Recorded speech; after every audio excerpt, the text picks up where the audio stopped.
You are very welcome back to the show. We're kind of excited when this man comes into us, Maura. We're always excited because we learn so much and we share so much with Shane because we feel we have a lot in common when it comes to a lot, of course, traditions, especially around the country. Yeah. Today we're talking about holy wells, and there are 3,000 holy wells, I believe, around the country.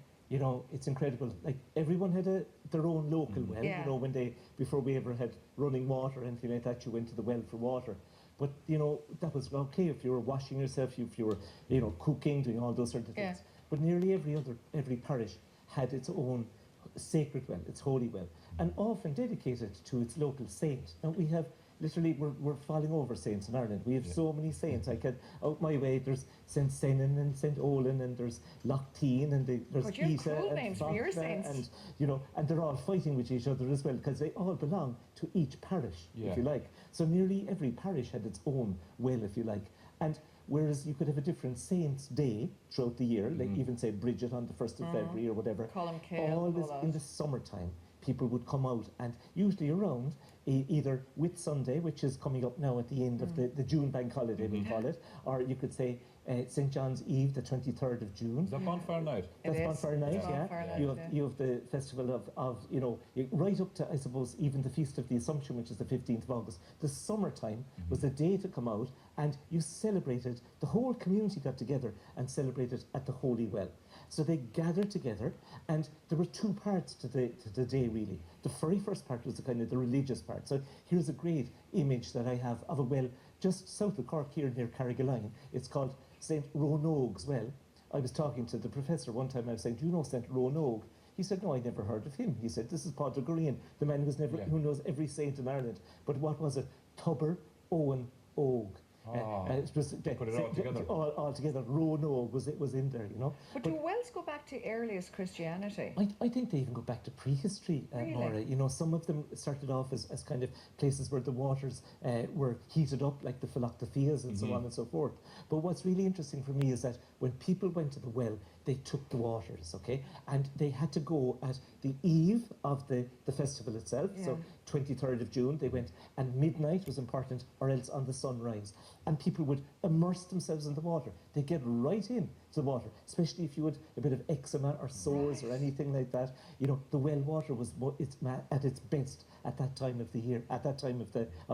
Could you go all the times of the year there, though, Shane? You could go at the festival of the saints themselves. They would partake of the water, Dahi, but quite often it was the Ban Lice, the local medicine woman, the herbalist, she was there, and she would administer the waters. And sometimes the waters had something in them. For example, if there was an old ash tree beside it, or maybe a hazel or willow, sometimes you had, you know, like we have aspirin today, maybe the qualities of those trees were going into the water, so they would relieve headaches, they would relieve pains and aches and rheumatics and various things like that. I'm interested always in, for example, Tubber na Sul, the eye wells, okay? Because people long ago had very bad hygiene, okay? They lived in smoky, dusty places, right? And what happened is that their eyes often got very sore and red. You'd go to the well, and just by bathing them alone, that actually increased your eyesight and made them better. So you had all of these associations, folk remedies, if you like, associated with the wells. But we find one very interesting thing at all of the holy wells, and these are what we call the Bullan stones. So the Bullan stones are these stones with a deep impression inside them, okay? And what happened is you often had, these often operated like pestles and mortars. People used to grind inside in those. So sometimes folk remedies, maybe soil from a saint's grave or from a priest's grave. Sometimes a few bones would be added in as well, okay, from the locality, the water from the well. And often you turned it with your right hand. Always daishal, you always turned it sunwise. To do something with your left hand in the other way was seen as a negativity. You could curse somebody. So people at the holy wells were watching all of this, but we believe that that action that people still do today at the Bullan stones belonged to a time when they were used medicinally in the past. As well. Isn't that amazing? Shane, we have a beautiful picture here, and it's drinking holy water at St. Patrick's Well in Bunduff in County Leitrim, and this was given to us by Tana McHugh from the Heritage Council. Isn't it gorgeous? You know, and I love that. I love the idea of And some of the wells that we have now, sadly, they've been a bit neglected because people, you know, the life has moved on. But there's a number of people, including a few of my students, who take it upon themselves to go along to clean back the wells, you know, to make sure that they're, whatever aquifer is there, that the water is running through it and so on. And I love that idea of the conservation and the younger generation, if you like, coming back into something that was really very important right throughout time. We used to always go to St. Colin Kilswell, which is literally down the road from our Did you have house. a Catherine Day, Maura? We had Paul's and Law Father's Pole, of course, in June, and that was the Paultron. But St. Colin Kills well is just down near us on the island, and you'd go around and you'd take the stones for the little, I suppose, the little cross area, and then you'd throw them in as you went around saying the Pagine and saying prayers. That's it. Yeah. And then you'd take the water, because the water was flowing down the rocks, you'd take your small bottle, and on that day you'd take the water, and that was holy water. And I remember my mother giving us a tiny drink of it, and then the rest would be Ohenna Kershig for the rest of the year. That was it. But did you go around? Did you go around 3 times? We did. We went around more clockwise? times. I can't remember now. I know that's terrible. I can't you know, remember. sometimes it's like a meditation, Dahi, right? Yeah. I was counting up. There's St. John's Well up in Mushera, just up the road from me. There are 14 stations. At each station, you said seven Ave, 7 Glorias, 7 Paters, 7 Hail Marys, or what, okay? You did, that was 21 prayers. You did that 3 times at each of the 14 stations, and you repeated that 3 times in itself.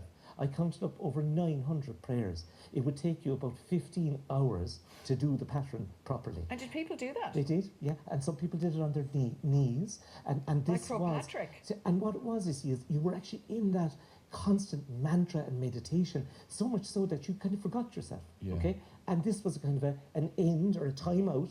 And then when you came out of that sort of process, you were rejuvenated, you had a spiritual sort of enlightenment and so on. I love as well, I brought in for you, okay, what these are the lovely quartz stones. Where did I get these? I got these on the beach. Anywhere I'm walking and I see a lovely white quartz stone, you carried that with you to the Holy Well. You deposited that in at the location, okay, and somebody else saw that as well. And then what happens, of course, is they Look all at all bring those away. stones Yeah. there. So this is down near Lochain, and this is a process I call sacralization, where you bring something there and you make something extraordinary in the ordinary.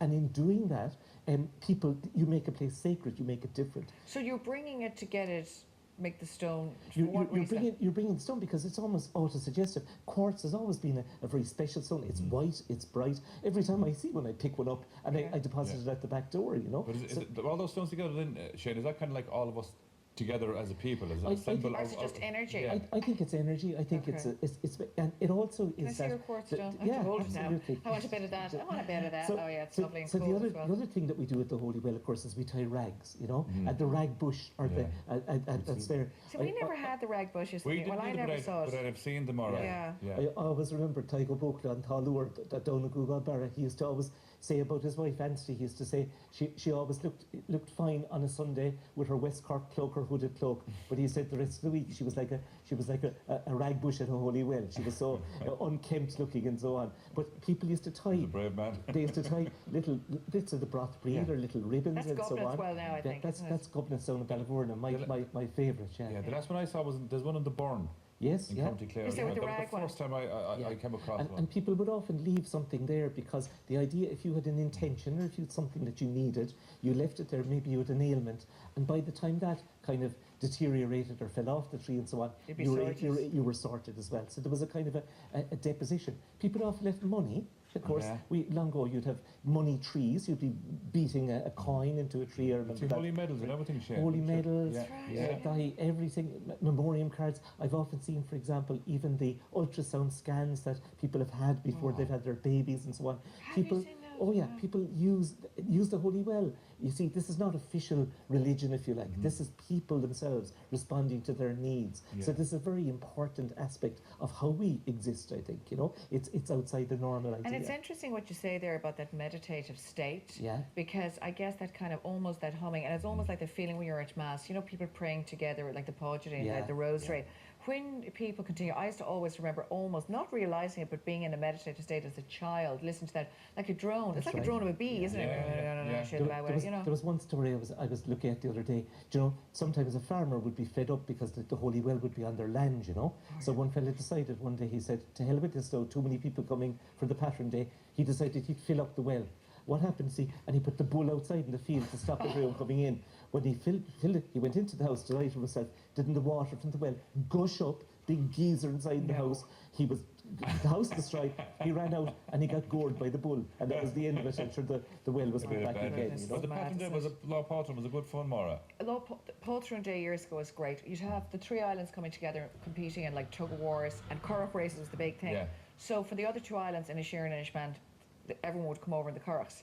And seriously now, it was like everyone was down in this field pulling tug of war and doing all sorts of things. All of us kids were running and doing everything. Yeah. And then the night accumulated, of course, in the pub and afterwards at the Cayley, which was crack-out When is it on this year? What's the date this year, Maura? It's June 20, I think it's 26, Lopathers pub. It's not as wild as it used to be. We could wild it up. No, you come out, we'll wild it up, and Shane come out too. But there was something else as well. You see, what happened is that people used to put tents together. They'd have drinking, they'd have eating, they'd have all sorts of fantastic goings. Brilliant. Shane, Gubden was all about the bees, and we have a shout out for a few beekeepers. Listen, I was delighted to get this with me. Yes. I saw the two of the lads, Paul Granger and Irwin Bannon. They're up in Dublin bus. The two boys put together. They got their hives, and of course they have their in the depots that are there, and they're making honey. And I just love that, the urban beekeeping, and St. Gubnet and our Holy Well. As a fellow beekeeper, I applaud the lads. Shane, we have to go, but this is a personal question. I was saying it on the show yesterday. I was saying tomorrow, I haven't heard the cuckoo yet this year. Is it bad luck if you don't hear the cuckoo for the first time ever in your life? Well, I never want to give out bad luck, Dahi. Do you know what? Keep your ear. I'd say you'd have to get the ears syringed. I've heard it for you, you see, because we're together. Can you There's do a that? synergy. Just tell him that, let's please. do that. Shane the hands. Yeah, you can. Shane, Gurmila, thanks so much. Always great to have you. Absolutely. That's all.